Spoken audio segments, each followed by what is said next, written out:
Ang kangkong po ay isang paraan para makatipid po tayo ng pagkain ng manok. Ito po ang pamamaraan. Hiwa-hiwain natin yung kangkong ng maliliit.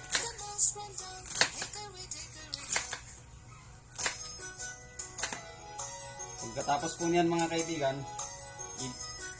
i-blender natin, i-grinder natin. Grinder ba yan o blender? Pagkatapos natin i-grinder, i-grinder po natin yan. Tapos, ang lalabasan yan ng parang maliliit na pids.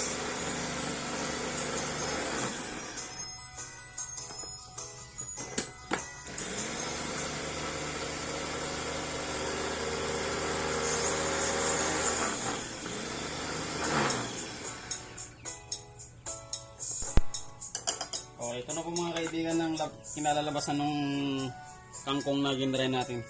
Tapos, ilalagay natin sa lagayan. Ilalagay natin sa lagayan. Tapos, ayan po mga kaibigan, patunay na kangkong, commercial po yan. Pwede nyo ilagay sa bangus. Lalagyan natin ng kahit 2 takal lang na pids. 2 takal lang na pids po yan. Ngayon, i-mix natin yan. Pag na-mix mo yan, uubusin ng manok yan. Yung kangkong po, nasa paligid lang yan. Hindi po binibili yan.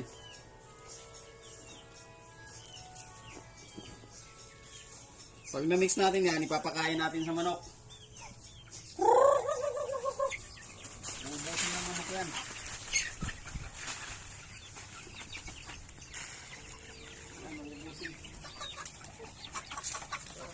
Yung native na manok kakain ito. Yung native na manok kumakain ng kangkong na may ano. Oh, ganun lang po mga kaibigan, short video lang po yan.